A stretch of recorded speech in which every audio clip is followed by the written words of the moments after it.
Get my 6. Hey guys, welcome back to Homesteading Off the Grid.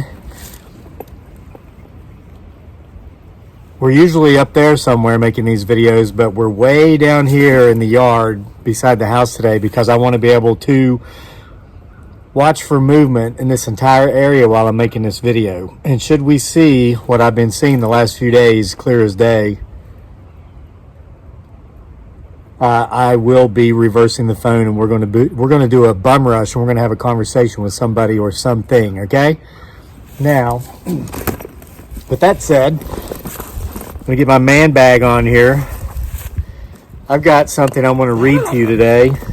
We went into town yesterday, me and my beautiful bride Dearly, aka Giggly Girl, and our wonderful son Daniel. And aside from having a wonderful lunch and going for an hour-long walk, you know, we do this once or twice a week. We stopped by the post office and we checked our P.O. box. And goodness gracious sakes alive, I cannot thank all of you enough for the Christmas cards, the well wishes, the letters, the notes. Dearly got a big old box of goodies from Dee in Australia that just made her day. And Dee, Daniel's keeping your little kangaroo coin purse that was included in that kit. And I'm claiming the boomerang. Yeah, somebody in Australia sent us a boomerang. And I have all intentions of carrying that around with me in the woods going forward. Next time I go into the woods, well, I should probably learn how to use it first. I could probably hurt myself with the boomerang, couldn't I? But I'll look at some YouTube videos and see how to do it, and I'll see if I can become proficient with it. And if I see that thing that is not, I don't believe is a Bigfoot Sasquatch, I would never hit a Bigfoot Sasquatch with a boomerang, but there's something out here that is not a Bigfoot Sasquatch. And that brings me to a letter I'm going to share with you today. Again, I wish I could give a shout out to each and every single one of you who have sent Christmas cards. I did a live stream last week, and I think I mentioned that we've gotten something like 3 Christmas cards total in the 5 years that we've lived here, and they've all been from my CPA and Janice, Ati Janice. That means sister in Filipina. So anyway, but I mean, look at this.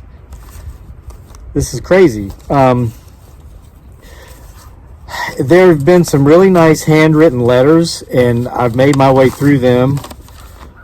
Some of you have very nice handwriting. Some of you have very unique handwriting. We've gotten cards from Canada, packages from Australia, and all over the United States. Where is it? Here it is. Okay. This one, fortunately, was typed out. Very neatly typed. And I was given permission, of course, to share this story. And I'm going to. And make sure I have something here on the back of it so that the sun doesn't make me see the words on the next page as it shines through it here. Guys, I received this letter in the mail, and I want to read it to you, and you'll understand why. This is very fitting for kind of an ongoing theme that we have here on the channel, and I think you'll agree. But this is an amazing letter.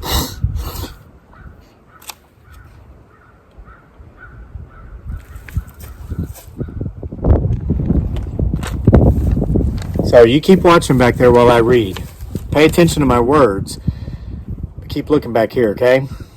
This is creepy because I've kind of had some thoughts along the line of what is in this letter with what I've been seeing up here in recent days and what some of you have claimed to have seen from time to time or heard from time to time on the channel. And I think this might be tying some strings together. Kevin. It is my hope that I do not come across as if I'm talking down to you in this letter, either from the standpoint of a father figure, for I am old enough to be your father, or from the standpoint of my former profession before retirement. I worked for more than 30 years as a certified counselor. Should I be concerned that I'm getting letters from retired therapists in the mail? Further, I know you do not respond well to criticism. I am also tempering myself not to make this letter about diagnosing you. All I'll say in this regard is that I'd wager that you have a long, vast history of abusive, critical relationships that have left indelible scars on your psyche. Good news, my young friend. You're not alone. Many of us had, people in our lives. He said something else here. Bad news, unless you get help with that someday, not only will the scars never leave, but the underlying wounds will never fully heal. Well, so much for that effort. However, before leaving this point, I do want to point out that some of the most creative individuals throughout history have been people who spent their childhoods being criticized by emotionally abusive parents, and by way of trying to prove to the world that they were worthy and that they were okay at the endeavors they pursued, many of them changed the world. As a wise man once put it, everyone can hear the music, but it is those who live outside the box who create it. By the way, your book, The Box, was my favorite book of yours. I'm surprised it's the one in your collection of many wonderful books you've written, and yes, I've read them all, that seems to have received the least amount of fanfare.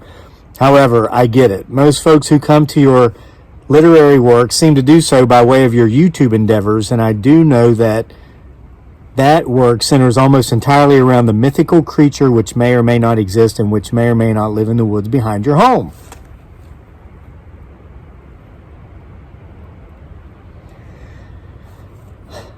Speaking of both your literary works and the creepy crawlies on your land, and yes, that was an amazing video. It was the first of your videos I ever watched, and it was offered to me by way of YouTube recommendations.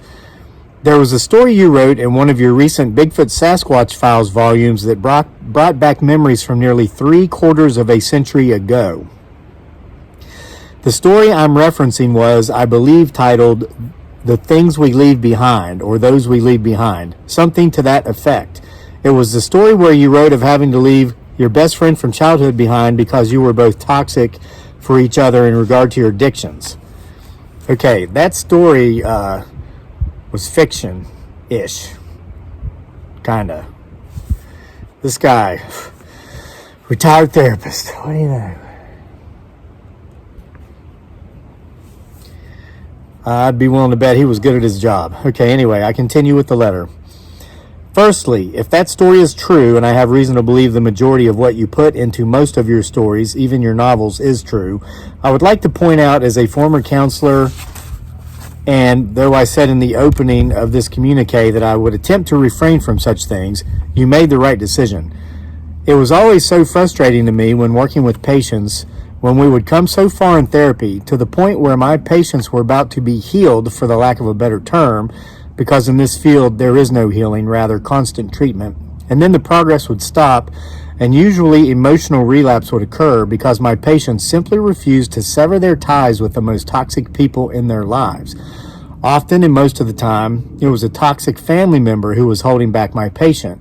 And as difficult as it is to sever ties with spouses, parents, and children, and I know you have firsthand experience with all of the above, it is of absolute necessity if one wants to truly get better, though as heartbreaking as it was to watch, the vast majority of the people I worked with throughout the years could not do this. I worked with people who I knew in my soul could have contributed to society in such a way that they would be remembered throughout the annals of history, yet they've spent their lives working in low-wage, meaningless jobs, earning just enough to survive because they've bought the lies that an abusive parent, spouse, or other family member sold them, that they were worthless, their ideas were stupid, they were immature and irresponsible for wanting to pursue their passions, etc. And still others, who may not have gone on to achieve greatness, yet who could have known happiness, are to this day, if they are still alive, miserable. And I don't even want to attempt counting up the number of funerals I have attended due to death at the hands of overdoses, acute alcoholism, and suicide. I can only imagine that had you not cut ties with many of the people in your past, your funeral, had I known you personally, would have been another I would have attended. However, I want to point out that it was not the character portrayed as the best friend of the main character in your story that brought memories rushing back from many years ago. Rather, it was the quirky character of the honorary town cop in the story that brought back the memories. Excuse me. For you see, When I was a child, I knew a man just like that man, and the story of that man and the things he claimed to see and know of are so strikingly similar to the real man that I knew and his stories that it's as if you were given a view into my very memories. There is something else I must tell you about myself at this juncture, and the return address on the envelope in which this letter is enclosed may have given this away. I am Algonquin. I hope I'm not mispronouncing this. I probably am. Algonquin. And for centuries, it's a Native American tribe. And for centuries, my family has lived in the Great Lakes region between the U.S. and Canada. And yes, I hate winters up here. Algonquin maybe.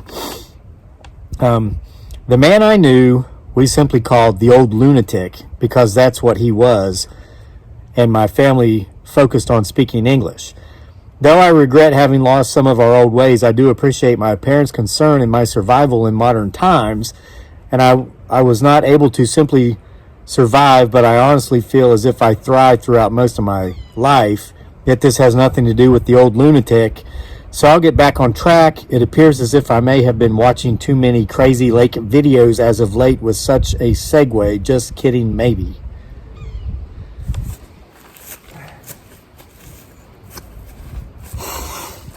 Okay, so for as early as I can remember, there was this man, the old lunatic, who was always digging holes in his yard. And I don't mean with a shovel. This guy had a backhoe. He would dig a hole about 10 feet by 10 feet by 10 feet, and then he would bury it. At least this is what he appeared to be doing. When I once asked my father what the old lunatic was doing, he told me that the man was digging for dinosaur eggs. You might imagine that as a young child, I found this intriguing. Dinosaur eggs? What healthy, red-blooded young boy wouldn't want a piece of that action? Around the time I turned 12, my curiosity of the old lunatic and his endeavors had reached a boiling point, and one day, along with my best friend, Steve, I approached the old lunatic and I engaged him in conversation. What I discovered when talking to the old lunatic was that he was not a lunatic at all. He's what someone who lived life off of a reservation might refer to as a wealthy eccentric.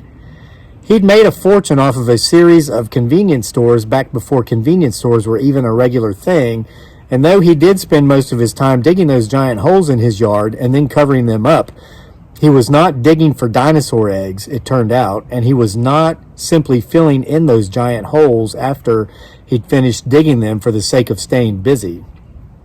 He was building traps, and he was capturing and burying cryptids alive. Namely, Wendigos.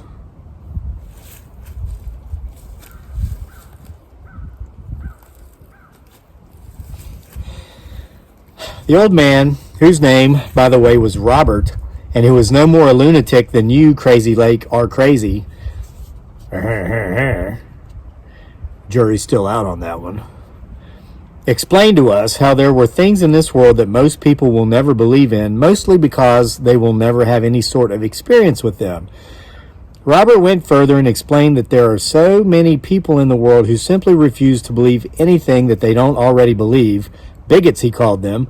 And until then, I thought that was a term referencing racists, but I learned that day that a bigot is merely anyone who refuses to consider ways of thinking that are not already a part of the way they think. People who are unbending when it comes to different thoughts and the consideration of new or different ideas than their own.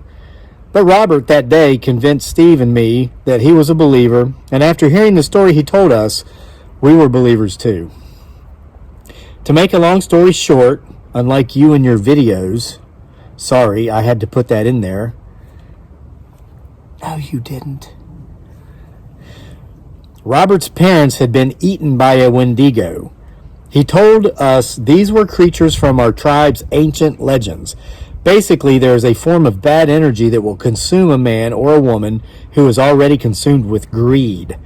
It turns them into a monster, a flesh-eating cannibal who must haunt the forests and eat human beings, and despite how much they eat, they are never satiated. Just like people who suffer from the deadly sin of greed are never satisfied, with having enough no matter how much stuff they acquire. The Wendigo is never full no matter how much they eat. That day, Steve and I picked up shovels and began helping Robert dig and set traps. In time, he would teach us to operate his backhoe. But then something happened. Steve and I got older. We stopped believing. And when we did, we realized that Robert was not an old sage. Robert, we would now agree with the rest of our community, was an old lunatic. We were not rude to Robert like the two boys were in the story you wrote about the kids who had a similar relationship with the honorary town cop who everyone thought was crazy. And just as it turned out that your town cop wasn't crazy, but right in what he saw and experienced, sorry for the spoiler alert for anyone who hasn't read Bigfoot Sasquatch Files Volume 6 yet, Robert had been correct and honest about what he'd seen and experienced as well. I remember receiving a call from Steve years later when I was in graduate school at the University of Wisconsin working on my master's degree in psychology. He called to tell me not just that Robert, the old lunatic, had died, because as it turned out, Robert had died more than 2 years before that. I simply had never heard of his passing, but of what they found in Robert's backyard. It turns out that they were clearing the land to build a subdivision type of neighborhood. And just like Robert's convenience store chain, this was back in a time when subdivisions were not even a thing yet. And when they began digging to lay the foundations and build the basements of the new houses that were going to be built in the area, according to Steve, they found skeletons everywhere. So if you've read my letter this far, I know what you might be thinking. Robert was a serial killer, and Steve and I had been accomplices, albeit unknowingly, in hiding some of his victims' bodies. This was not the case, for you see, as Steve explained to me, they could not identify the skeletons. Sure, they were human-like, but they were not human. And many of them had, and make sure you are sitting down for this part, deer-like antlers attached to their skulls. However, they'd not been artificially attached as if some sort of sadistic ritual had taken place before their murders. They were bona fide parts of the skulls. They had grown there. You can Google my story all you want, Kevin, and you will not find evidence of it on the internet. This all happened long before you were born, and since it happened on one of our sovereign communities, this story would have never leaked to the press. You see, that's one thing about my people that hasn't changed. We do not air our dirty laundry. Kevin, I know your channel focuses on Bigfoot Sasquatch. I know that you think you may or may not have a Bigfoot Sasquatch or a clan of Bigfoot Sasquatches living in the woods behind your house. And to be honest with you, I don't even know if you honestly believe this or not, or if you're putting us all on. And I'm not trying to be one of those vertically challenged individuals who live under bridges, as you refer to the degenerates who troll your channel. I'm just being honest, and I hope you can appreciate that. However, I do know that there have been times in your videos when I could tell that you were genuinely and flat out, as you Southerners like to say, scared. And I know it was genuine. Remember, I was a counselor, and what I'll say, going out on a limb here, is that though one can fake monsters in the woods, and though one can genuinely act scared, one cannot really be scared unless they are truly scared, and I have seen that in you in many of your videos. Also, I have seen things in your videos, and I have heard the screams of the mysterious creatures in the woods, as you refer to them, and these things I've seen and heard in your videos bring back memories from my childhood, things I'd hear late at night in the Great Lakes region, the home of my youth, and things I'd catch a mere glimpse of out of the corner of my eyes in the same place. Kevin, please be careful. Again, I do not think you are crazy in any way. Frankly, I consider your work a sign of genius. However, I do believe it is crazy to continue to go into those woods alone, all for the sake of making your videos that I feel not enough people truly appreciate, not knowing exactly what it may or may not be, as you would say, that you are dealing with. For you see, I do believe I know what you are dealing with, and it is not, in my humble opinion, a Bigfoot Sasquatch. It is, rather, the Wendigo. Sincerely yours, and I've withheld his name. So there you have it, folks.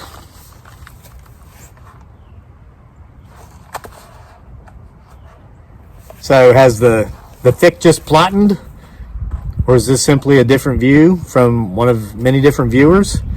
Let me know your thoughts in the comments section. You know, this is really weird and ironic.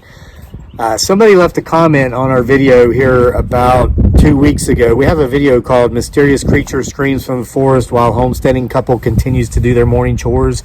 I think that's what it's called. That video, maybe it's a year and a half old, 2 years old. It has about 2 million views. And that video was never featured by YouTube. So that's a lot of views for a video to get organically without being pushed by YouTube. Somebody left a comment on that video recently. They said that if you type in the word Wendigo in the search engine on YouTube, that video comes up number 2. I tried it and it came up number 5 one day and like number 4. But the point is, that is one of the top, that's one of the videos that comes up in the top of searches if you search Wendigo. I never used the word Wendigo as a tag, and I never mentioned Wendigo in description. I never mentioned Wendigo in the title. And when that video was made, I had no idea what a Wendigo was. I've since in the last couple of years come to understand more about them and other cryptids through kind of what I do here. So this kind of hit a bone with me, and it wasn't a funny bone. It was a kind of goosebumps bone. So I hope you enjoyed our letter from a fan. Hope you enjoyed the video today. If so, check back for more, and we'll see you then next time.